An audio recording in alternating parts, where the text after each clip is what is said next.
everyday experience is modified consciousness. So right now what we're experiencing is what we call the waking state of consciousness. 95% of gene mutations that cause illness are related to lifestyle. Normal everyday experience of what we call reality is the hypnosis of social conditioning, that actually reality shifts as your consciousness shifts.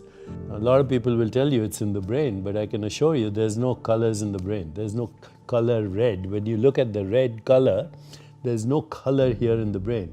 Or if you imagine the color, or if you imagine a beautiful sunset, or if you imagine what your experience is with your mother or anybody, emotions.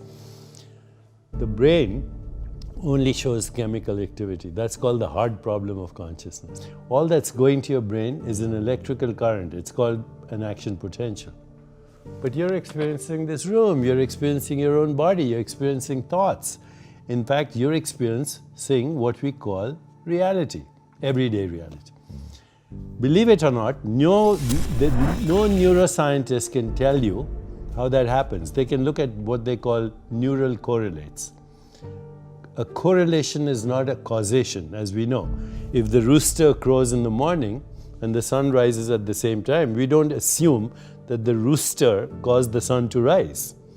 Okay? But they are correlated. So your mind, your brain, and the physical world are correlated experiences in a deeper realm of existence which is not in space or time. 95% of gene mutations that cause illness are related to lifestyle. Sleep, managing stress, and whether you meditate or not, you exercise or not, maybe you do yoga or not, breathing techniques, the quality of your emotions, nutrition, personal relationships, social interactions, environment, connection with nature influence your gene activity. We call it epigenetics. So we're beginning to do a good job there, but we're not there. We wonder why we exist. We wonder why we get old, and can we prevent that? We wonder why we get infirm and lose our memories as we get old. Can we prevent that? But we also are afraid of death. Okay. Can we prevent that? And the answer is biological death is based on a false premise, which is you are your biology and you are your body and you are a mind. Where I'm going with the hard problem of consciousness is you're not your body, you're not your mind, you're not the experience of the world, you're the consciousness in which all this experience occurs. To observe a thought is to know that you're not a thought. To observe an emotion is to know that you're not the emotion.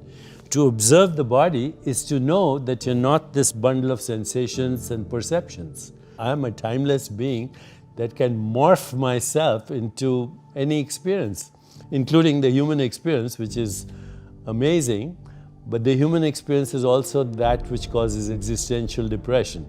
So the causes of human suffering, since you brought it up, are brought up in Eastern wisdom traditions as number one, you suffer because you don't know who you are. You confuse yourself with your body-mind experience. Number two, you grasp and cling at experiences which are evanescent and transitory and dreamlike. You say, what happened to your childhood? It's over. What happened to yesterday? It's over. What happened to 5 minutes ago? It's over. What happens to these words? By the time you hear them, they don't exist. So, Wittgenstein, the German philosopher, said, we are asleep. Our life is a dream, but once in a while we wake up enough to know that we are dreaming. So what do you wake up to? When you cross this threshold, you wake up to your true self, which is not body or mind, but the awareness in which that experience is happening. This is the biggest question that humans or everybody should be asking. Who am I? What am I? Am I the changing experience of this body, which is a perceptual activity? Am I the experience of the changing mind or the changing personality? Because you don't have the same personality when you were a kid or maybe even 10 years ago. What is it at the basis of this? When you start that reflective self-inquiry, Ask yourself, who am I? What do I want? What is my purpose? What am I grateful for? Go into the stillness of meditation. You have what wisdom traditions have called revelation, revealed truth. You know, meditation, mindfulness, awareness of body, awareness of mind, awareness of mental space, awareness of the web of relationship, awareness with that which we call the universe. It leads you ultimately to the awareness of awareness. And when you discover that, that's nirvana. The awareness that is experiencing a physical body and a physical world with eyes open is called waking state of consciousness. Okay? So awareness is modifying itself every time you open your eyes into this experience, right? And you call it the physical world. Now, if you close your eyes, you have another state of consciousness where you don't actually experience the physical world. You experience sensations, images, thoughts, emotions, stories. It's like a dream. As soon as you close your eyes, you're experiencing, you might call it daydreaming, but there's no difference between a daydream and what you dream at night. The physical world has disappeared, there's only a mental world. Then you go deeper at night, even the mental world disappears in what we call deep sleep. Now that is the highest intelligence, by the way, because in deep sleep, there's unconscious processing going on, there's creativity going on, there are correlations being made, there are toxins being removed, there's a whole resetting of your memories and consolidation of that. So in deep sleep, even though there is no experience of a physical or a mental world, it's a very intelligent, highly correlated state in which unconscious processing is occurring. Memories are being consolidated.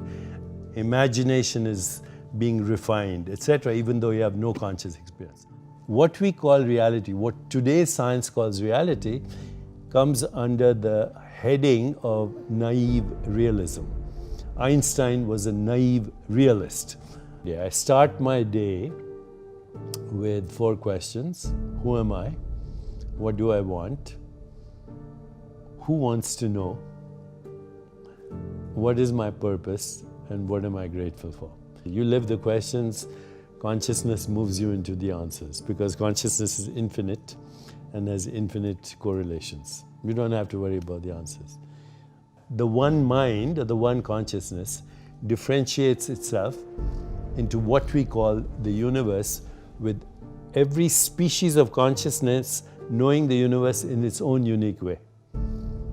Because ultimately there's no universe, it's another construct. So I think of my mother right now, who's long gone, and as soon as I think the word mother, I see her image. And it's not in my brain, there's only chemistry in my brain. The image is in my consciousness. As soon as I think of her, actually I can hear her voice. There's no sound in my brain, but I can hear her voice in my consciousness.